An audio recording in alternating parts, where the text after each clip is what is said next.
Krijimi një shteti Bektashi në Shqipëri paraqet rrezik jo vetëm për vetë shtetin shqiptar, por edhe në një kontekst më të gjerë ndërkombëtar. Kështu për televizionin Shenja ka deklaruar publicisti Arbër Zaimi, i cili theksoi se kjo kreaturë do të cënonte drejt për drejt integritetin territorial dhe sovranitetin e Shqipërisë. Zaimi tha se krijimi një strukture me elemente shtetërore brenda territorit të një shteti unitar mund të krijojë një precedent të rrezikshëm. Sipas tij, kjo mund të hapë edhe çështje të reja politike e juridike, ndërsa në planin ndërkombëtar mund të prodhojë pasoja për stabilitetin dhe marrëdhëniet ndërmjet komuniteteve fetare në rajon.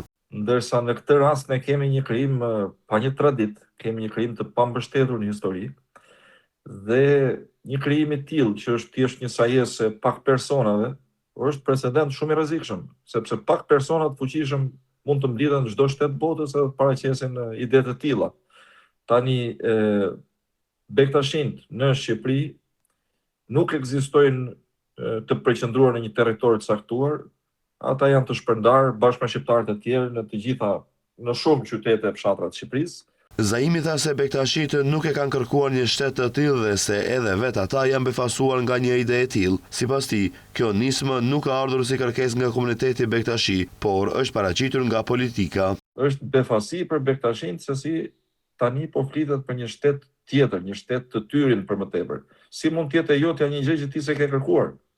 Pra është një pikpyetje e madhe. Sipas Zaimit, krijimi i këtij shteti nuk mund të shihet si një projekt që përfason të gjithë komunitetin Bektashi. Ai thekson se bëhet fjalë për një hapësirë të kufizuar që nuk përfshin të gjitha teqet dhe të gjithë besimtarët Bektashin.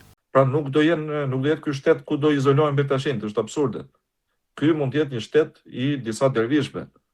Por nuk është shtet as i të gjithë dervishëve.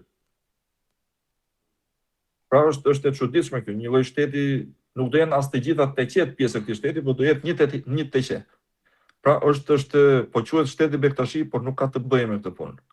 Pra nuk ka të bëjë me komunitetin e gjerë Bektashi. Kujtojmë se ky projekt është shpallur nga kryeministri i Shqipërisë Edi Rama në Asamblenë e Përgjithshme të Kombeve të Bashkuara në shtator të vitit 2024, i cili parashikon krijimin në Tiranë të një shteti me një sipërfaqe prej 11 hektarësh, rreth 1/4 e madhësisë së Vatikanit.